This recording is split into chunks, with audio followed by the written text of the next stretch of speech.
আচ্ছা, তারপর হচ্ছে এই 3 নাম্বার খালি ঘর পূরণ করি।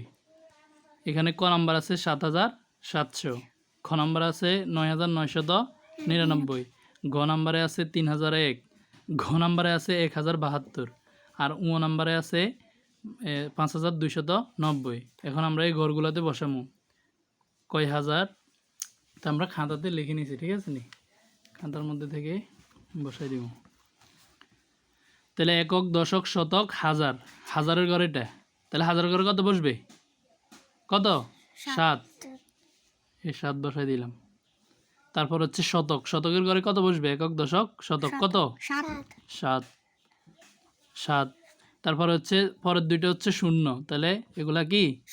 শূন্য শূন্য বসাই দিলে হয়ে যাবে পরের দুই ঘরে।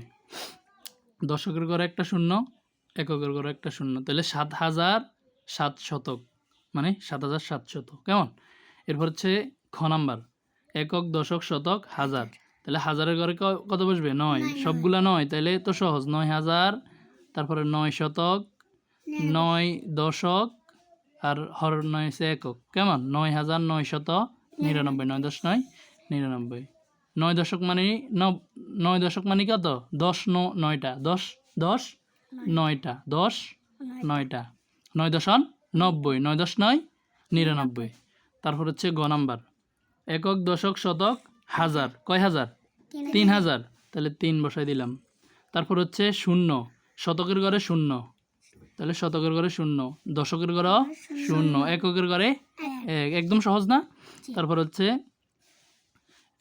ঘ নাম্বার কি একক, দশক, শতক, হাজার, হাজারের ঘরে একটা এক, তারপর হচ্ছে একক, দশক, শতক, শতকের ঘরে একটা শূন্য, তারপর হচ্ছে একক, দশক, দশকের ঘরে একটা 7, 7 10 2 72, কত? 72, এইভাবে পড়িয়ে লাইবা। তারপরে শেষটা 5, একক, দশক, শতক, হাজার, 5,000, কত? 5,000, 2 শতক, কত? 2 শতক, আর 9 হচ্ছে কি? দশক, 9 দশন 90, আর শূন্য তো শূন্য, 9 শূন্য 90, তাহলে এটাও শেষ। এরপরে কি আছে? এই যে বইতে দেখো 4 নাম্বারে, এদিকে তাকাও, 4 নাম্বার আছে খালি ঘর পূরণ করি। ক নাম্বারে 8 শতক, 0 দশক, 5 একক, এভাবে বসাইতে হইব। তারপর খ নাম্বারে 5 দশক, 5 শতক, 2 দশক, 5 একক, 7 শতক, 9 দশক, 1 একক। ঘ নাম্বারে 9 শতক, 0 দশক, 9 একক। ও নাম্বারে 6 শতক, 6 দশক, 6 একক। তাহলে আমরা এখানে বসাই ফেলি, কেমন? তাহলে দেখো 8 শতক, 8 শতক, তাহলে শতকের ঘরে 8 বসাইলাম, মানে 3টা হইব মোট, একক, দশক, শতক। তারপর 0 দশক, মানে 0 দশক মানে কোনো 10 নাই। তারপরে 5 একক, 5 এককের ঘরে বসাই দিলাম, মানে এগুলা ঘরের নাম বলতেছে কে নাকি? 8 হয়েছে শতক, শতকের ঘরে বসবে, 0 দশকের ঘরে, আর 5 এককের ঘরে বসছে নি? 8 0 5 একক, দশক, শতক, 805, কত হয়েছে?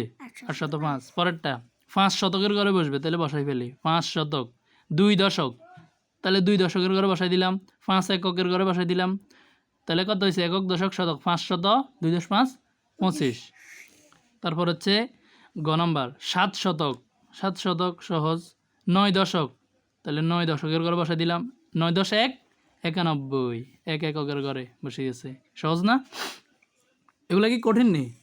9 শতক, 9 শতক, 0 দশকের ঘরে, আর 9 এককের ঘরে, 9 শত 9, 9 শত 9, তাহলে শূন্যকে হরণ লাগতো না। ও নাম্বারে কি আছে? 6 শতক, কি সহজ, 6 শতক, 6 দশক, 6 দশন 60, 6 10 6 66, কত? 66, তাহলে এটাও গেছে। এরপরে কি আছে? এরপরে আছে নিচের প্রশ্নগুলোর উত্তর দিই। ক নাম্বারে 420 এ মানে 420 এর মধ্যে দশকের সংখ্যা কোনটি? বলো। 420 এর মধ্যে দশকের সংখ্যা কোনটি আমরা বাইর করতে হবে? 2 একক, দশক 2, তাহলে 2, কত? 2 হচ্ছে কি? দশকের সংখ্যা। তারপর বলছে 178 এ শতকের সংখ্যা কোনটি? একক, দশক, শতক 1, তাহলে 1, এইভাবেই বসাই দিতে হইব। তারপরে 2500 এ হাজার এর সংখ্যা কোনটি? একক, দশক, শতক, হাজার, 2 এখানে হচ্ছে 2 হচ্ছে হাজারের সংখ্যা, এই তো বুঝে গেছো।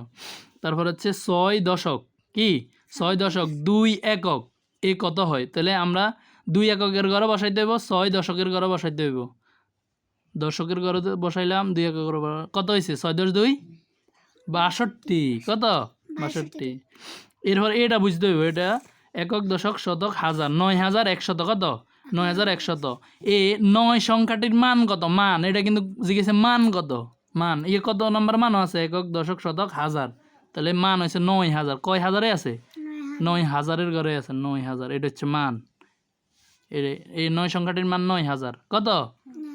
9000। তাহলে এই পর্যন্ত শেষ।